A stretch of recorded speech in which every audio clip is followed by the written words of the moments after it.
Hello everyone.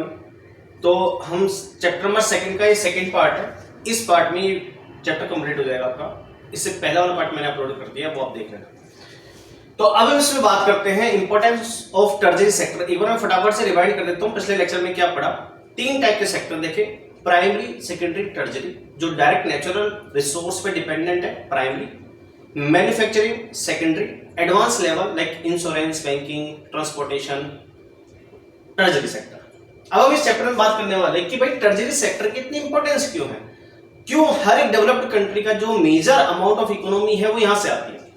देखिए, पहली बात तो ये है, ये एक तरीके से बेसिक सर्विस प्रोवाइड करता है। फॉर एग्जांपल एजुकेशन, हॉस्पिटल या बैंकिंग सर्विस, पोस्ट ऑफिस, ये सब चीजें। पहला रीजन तो ये हो गया। जैसे जैसे कंट्री डेवलप होगी, हर एक को इंसान को कम्युनिकेशन की जरूरत पड़ेगी। अब कम्युनिकेशन के लिए आपको वो चीज सेटअप करनी पड़ेगी, ये कारण हो गया। दूसरा कारण क्या होता है, जैसे जैसे लोगों के पास स्किल आती है, वो जॉब करते तो उनके हाथ में पैसा आता है, और पैसा आएगा हाथ में तो लोगों को क्या चाहिए, एडवांस लेवल की फैसिलिटी चाहिए। जैसे पहले के समय में लोगों के पास पैसा कम था, तो वो लोग सिंपल पंखे की हवा में भी अपना काम निकाल सकते थे। जैसे जैसे लोगों के हाथ में पैसा आया तो उन्होंने किस पे इन्वेस्ट करना शुरू किया, एसी पे। अब एसी को बनाने वाली जो टेक्नोलॉजी है वो तो तभी आएगी ना जब लोगों के हाथ में पैसा आएगा। उन्होंने पैसे को मार्केट में डाला, लोगों को वो चीज अट्रैक्ट करेगी, भाई पैसा आ रहा है तो उसके लिए स्किल सीखना शुरू करेंगे। अब स्किल जब सीखना शुरू करेंगे तो वो सेक्टर प्राइमरी सेकेंडरी से कन्वर्ट होकर कहां जाएगा, टर्शियरी सेक्टर के अंदर। किसी बच्चे को यहां से लेकर मान लीजिए 100 किलोमीटर की डिस्टेंस ट्रैवल करनी है, तो वो तभी कर पाएगा जब उसके पास पैसा होगा। पैसा होगा तो वो फ्यूल के लिए पैसा देने को राजी हो जाएगा, और जैसे वो पैसा देगा मतलब वो ट्रांसपोर्टेशन का जन्म होने लग गया। तो ये सब क्या हो गया, एक तरीके से टर्शियरी सेक्टर। और क्या होगा, शॉपिंग, टूरिज्म, प्राइवेट सेक्टर। इस कारण ये सेक्टर बढ़ने के लग रहा है। और क्या हो गया, आईटी सेक्टर, इंफॉर्मेशन टेक्नोलॉजी। ठीक है, इंटरनेट जो अपन जानते हैं, इंटरनेट की वजह से जो इंडस्ट्रियल रिवोल्यूशन नंबर 4 अभी जो चल रहा है वो आप देख सकते हैं। लेकिन इस चीज की ना सबसे बड़ा जो ड्रॉबैक है वो ये होता है कि जो स्किल्ड लोग जो होते हैं सिर्फ उन्हीं को जो जॉब मिल पाती है। सॉरी, यहां पर मैं अनस्किल्ड लिखना चाहिए था। यहां पर जो अनस्किल्ड पर्सन होते हैं, मतलब ऐसे लोग जिनके पास प्रॉपर अमाउंट में स्किल नहीं होती कोई भी चीज को सीखने की, वो यहां पर पीछे रह जाते हैं। फॉर एग्जाम्पल मान लीजिए टर्शियरी सेक्टर तो अच्छा खासा है, लेकिन वहां के जो लोग हैं इतने पढ़े लिखे नहीं है। हॉस्पिटल के अंदर वैकेंसी तो है 20 डॉक्टर्स की, लेकिन वहां पर 500 लोग तो हैं, लेकिन वहां पर से 495 लोग ऐसे हैं जिनके पास प्रॉपर अमाउंट में एजुकेशन नहीं, स्किल नहीं है। तो क्या ये वाला जो सेक्टर है क्या उसको एब्जॉर्ब कर पाएगा, क्या नहीं कर पाएगा। ये सबसे बड़ी इसमें समस्या है। ठीक है, आगे बढ़ते हैं। एक वर्ड लिखा हुआ है अंडर एम्प्लॉयमेंट, या उसी को हम बोलते हैं डिस्गाइज्ड अनएम्प्लॉयमेंट। इसका मतलब ये होता है जैसे कि पर्टिकुलर एक जैसे सीजन होता है, उस टाइम पर जो एग्रीकल्चर होता है, एग्रीकल्चर के अंदर कुछ लोगों की जरूरत होती है, लेकिन कुछ लोग अभी भी अनएम्प्लॉयड है। मतलब उनको वर्क तो मिल रहा है, लेकिन वो दिख तो रहे हैं कि वो एम्प्लॉयड है, लेकिन एक्चुअली में वो क्या होते हैं, अनएम्प्लॉयड होते हैं। इतना उनके पास वर्क ही नहीं होता है। तो इस कंडीशन को हम क्या बोलते हैं, डिस्गाइज्ड अनएम्प्लॉयमेंट। जैसे हम देख सकते हैं पेंटर्स के बारे में देख सकते हैं, जो रिक्शा पुलर्स होते हैं वो होते हैं, ये सब चीजें।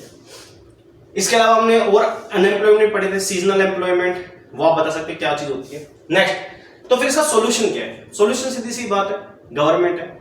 गवर्नमेंट को क्या करना चाहिए, देखिए टर्शियरी सेक्टर के लिए सबसे मेन रिक्वायरमेंट होती है आपके पास स्किल सेट होना चाहिए। लेकिन जो प्राइमरी सेक्टर में लोग हैं, मान लो एग्रीकल्चर से रिलेटेड है, उनके पास फंड की कमी है, तभी तो वो अपनी लाइफ को आगे सस्टेन नहीं कर पा रहे। तो गवर्नमेंट क्या करना चाहिए, सबसे पहले लोन प्रोवाइड करना चाहिए एग्रीकल्चर से रिलेटेड। एग्रीकल्चर से रिलेटेड जो भी इक्विपमेंट्स आते हैं, लाइक ट्रैक्टर हुआ या इलेक्ट्रिसिटी हो गई, उसमें सब्सिडी मिले। पानी की जरूरत मिलती है, पानी की जरूरत जो उनको लगती है तो फिर कैनाल इरिगेशन होता है, वो उनको फैसिलिटी प्रोवाइड करवाई जाए। न्यू टेक्नोलॉजी से रिलेटेड जो भी चीजें उन तक नॉलेज पहुंचाई जाए, वो सब चीजें। दूसरा क्या होना चाहिए, बैंक से कोई भी फार्मर लोन उठाए तो उन पर इंटरेस्ट रेट कम लगना चाहिए।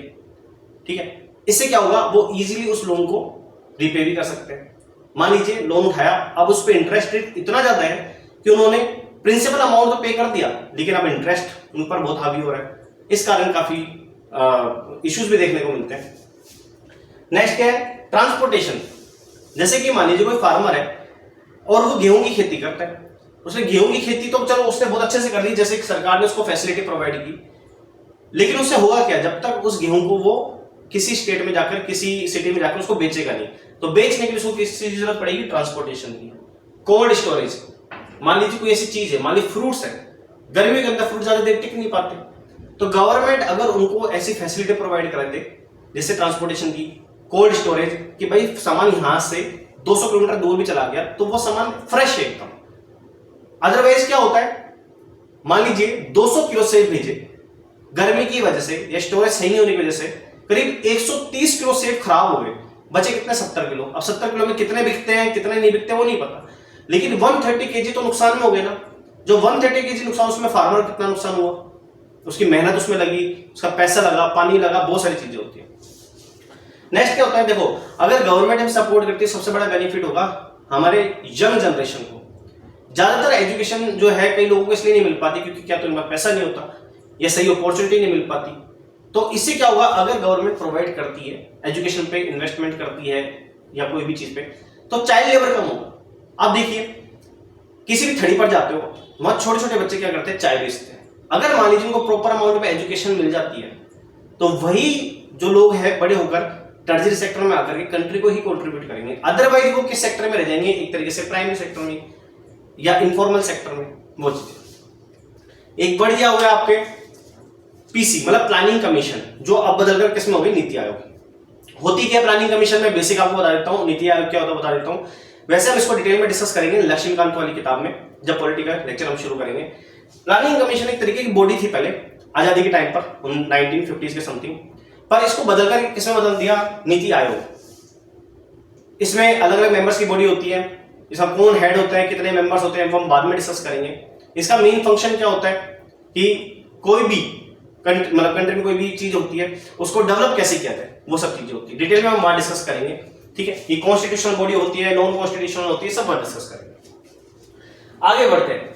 एक वर्ड लिखा हुआ right to work. Right to work मतलब हर एक पर्सन को, जैसे राइट टू एजुकेशन होती है, हर एक पर्सन को एजुकेशन मिलनी चाहिए, ऐसी राइट टू वर्क, हर एक पर्सन को एम्प्लॉयमेंट मिलना चाहिए।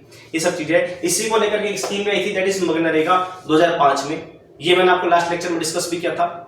इसमें 100 डेज तक गवर्नमेंट के द्वारा जो रूरल एरियाज में लोग होते हैं उनका कुछ क्राइटेरिया होता है, उसके अकॉर्डिंग उनको वर्क मिलता है। अगर 100 डेज तक उनको वर्क नहीं मिलता है तो सरकार उनको अलाउंस देती है। अलाउंस मतलब एक तरीके से उनका भुगतान करती है कि भाई आपको हमने ये वादा किया था वो नहीं कर पाए तो इसके बदले में आप इतना पैसा लीजिए। ये सब चीजें होती है।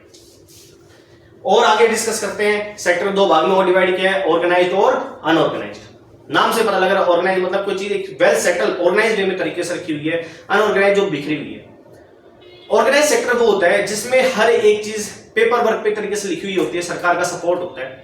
जैसे कि मान लीजिए आप किसी गवर्नमेंट जॉब में लगे हुए हैं तो वो ऑर्गेनाइज सेक्टर में आता है। आप किसी कंपनी में काम कर रहे हो, वे भी वो प्राइवेट कंपनी हो, लेकिन वहां पर क्या होता है, सारे रूल्स फिक्स होते हैं, वहां पर एक्ट लगते हैं, लॉज लगते हैं कि भाई जो आपके एम्प्लॉइज हैं उनको ये फैसिलिटी प्रोवाइड होनी चाहिए, उनकी सैलरी ऐसे होनी चाहिए, उनको इस कंडीशन में काम करवाना चाहिए, इस कंडीशन में काम नहीं करवाना चाहिए, उनको कम से कम इतनी पेड लीव्स मिलनी चाहिए, मतलब वो छुट्टी पर भी होंगे लेकिन फिर भी सैलरी मिलेगी। ये सब चीजें इसमें लिखी होती है। टाइम फिक्स होता है कि भाई 8 आवर्स 9 आवर्स, उससे ज्यादा नहीं। अगर उससे ज्यादा होता है तो उनको ओवर टाइम का पे मिलना चाहिए। तो ये सब किसमें आता है? ऑर्गेनाइज्ड में, मतलब इसमें फैसिलिटीज आपको अलग अलग टाइप की मिलती है। अनऑर्गेनाइज्ड में ऐसा कुछ नहीं है। जैसे कि मान लीजिए मैं हूं, मुझे कोई शॉपकीपर रख लेता है, मैं दुकान कितने बजे खोल रहा हूँ? सुबह 7 बजे, बीच में 1 घंटे का रेस्ट मिलता है 12 से 1 बजे के लंच के लिए, उसके बाद फिर रात को मेरे को 7 बजे मैं फ्री होता हूँ। तो मेरी जॉब कितने घंटे होगी? लगभग 11 घंटे की। और उसके बाद भी घर जाने के बाद भी कभी 10 बजे रात को फोन आ गया, चल भाई यहाँ पर आप काम कर, ये सब इसको लेने जाना है, तो मतलब वहां कोई रूल सेट नहीं। कभी आपकी छुट्टी होगी, मान लीजिए आप बीमार हो गए तो आपके ऊपर यूं नहीं कि आपका पेमेंट आपको मिलेगा, आपकी पर डे के हिसाब से लीव काट दी जाए। मान लीजिए आपके महीने की सैलरी है अनऑर्गेनाइज सेक्टर में कितनी? 3000 रुपए, आपको 1 छुट्टी फ्री मिलती है। और मान लीजिए इसके अलावा आपकी 4 छुट्टियां और हो गई, आपको मान लो शादी फंक्शन में जाना हो, आपकी तबियत ठीक नहीं है, तो एक दिन की कितनी हुई? 300 रुपए। 4 दिन छुट्टी ले लो, कितने कट गए? 1200 रुपए। तो महीने के एंड में आपको कितने मिलेंगे? मात्र 1800 रुपए। तो ये होता है अनऑर्गेनाइज्ड सेक्टर। मतलब यहाँ कुछ फिक्स नहीं है, आपके लग भी गई तो भी कंपनी को कोई लेना देना नहीं उसको, लेकिन इस सेक्टर में थोड़ा सा संभाला जाता है। इसके बाद बात करते हैं ऑनरशिप की, मतलब कौन उस कंपनी के एसेट को ज्यादा होल्ड करेगा, उसके बेस पे हम डिसाइड करेंगे कि वो पब्लिक है प्राइवेट है। तो पब्लिक मतलब क्या हुआ? जो गवर्नमेंट के हाथ में है। प्राइवेट मतलब किसी पर्टिकुलर इंडिविजुअल, प्राइवेट एग्जाम्पल सबसे अच्छा रिलायंस। अंबानी जी ने इसके ज्यादातर अपने जो भी शेयर्स होते हैं होल्ड किए हुए, अंबानी ने होल्ड किए हुए, इसलिए वो आ गई प्राइवेट सेक्टर। लेकिन गवर्नमेंट में क्या आ जाएगी, गवर्नमेंट के पास इसके शेयर होते हैं, एसेट इनके पास होते हैं। एसेट क्या होते हैं, लायबिलिटी क्या होते हैं, हमने आपको फर्स्ट क्लास में बताया था।